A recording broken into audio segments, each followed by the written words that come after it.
পাঠ ১ ও ২ উদ্ভিদ ও প্রাণী কোষের সাধারণ গঠন। প্রতিটি জীবদেহে এক বা একাধিক কোষ দিয়ে গঠিত। তাহলে প্রতিটি জীবদেহ কি দিয়ে গঠিত?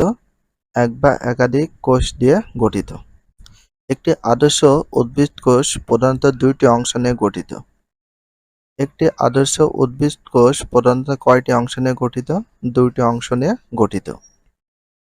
কোষ প্রাচীর এবং প্রোটোপ্লাজম। কোষ প্রাচীর এবং প্রোটোপ্লাজম ভেরি ভেরি ইম্পর্টেন্ট কোশ্চেনটি।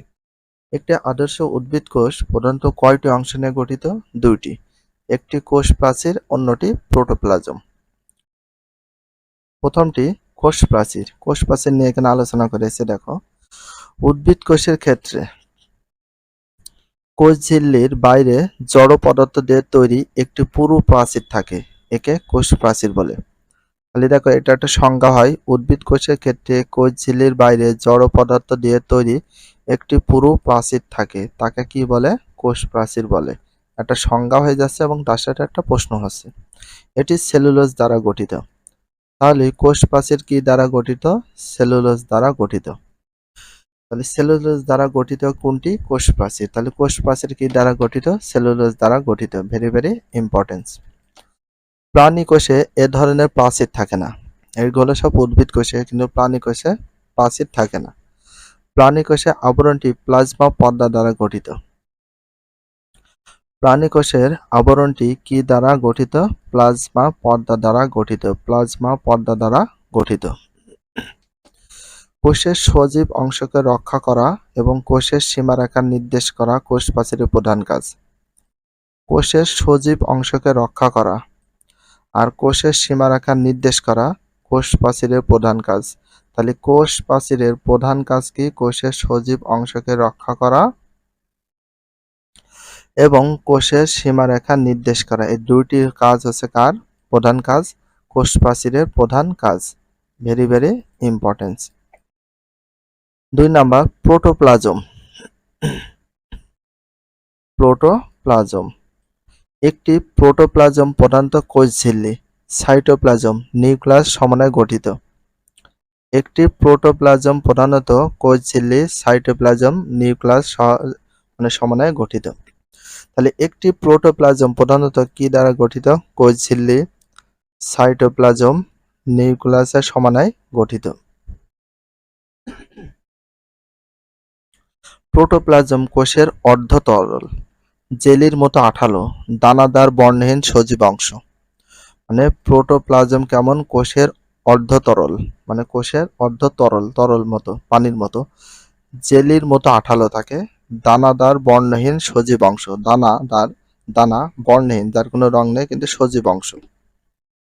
প্রোটোপ্লাজমের নানাবিধ বিক্রিয়ার ফলে জীবনের বৈশিষ্ট্যগুলো পরিলক্ষিত হয়। এটি বিভিন্ন জৈব, অজৈব যৌগ সমন্বয়ে গঠিত।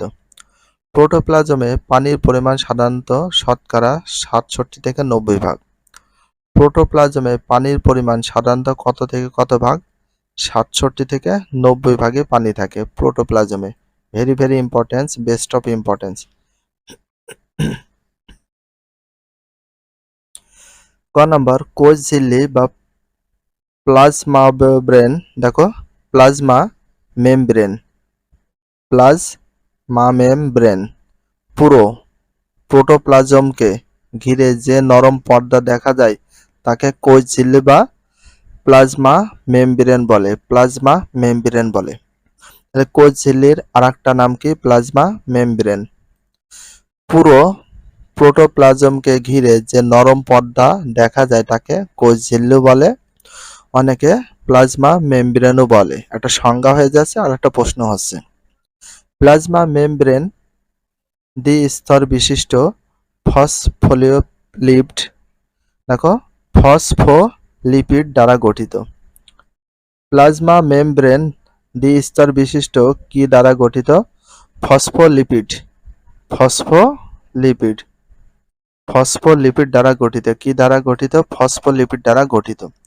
বর্তমানে এটিকে বায়োমেমব্রেন বলা হয়। তাহলে বর্তমানে এটিকে কি বলা হয়? বায়োমেমব্রেন বলা হয়। Very very importance. বায়োমেমব্রেন বলা হয়। এটি কোষের ভিতর ও বাইরের মধ্যে পানি, খনিজ পদার্থ, গ্যাসের পরিবহন নিয়ন্ত্রণ করে। তাহলে কোষের ভিতর বা বাইরের মধ্যে পানি, তারপর খনিজ পদার্থ, তারপর গ্যাস পরিবহন নিয়ন্ত্রণ করে থাকে। দেখো প্লাজমা, দেখো প্লাজমা মেমব্রেন। খ নাম্বার সাইটোপ্লাজম। সাইটোপ্লাজম কোষের প্রোটোপ্লাজমের নিউক্লিয়াসের বাইরে জেলির মতো অংশকে সাইটোপ্লাজম বলে। তাহলে কোষের দেখো কোষের প্রোটোপ্লাজমে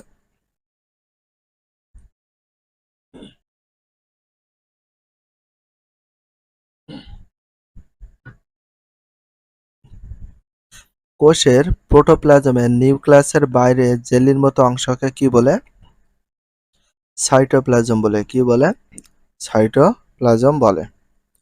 এটা একটা সংজ্ঞা হয় এবং তার সাথে একটা প্রশ্ন হয়। দেখো কোষের প্রোটোপ্লাজমের নিউক্লিয়াসের বাইরে জেলির মতো অংশকে কি বলে?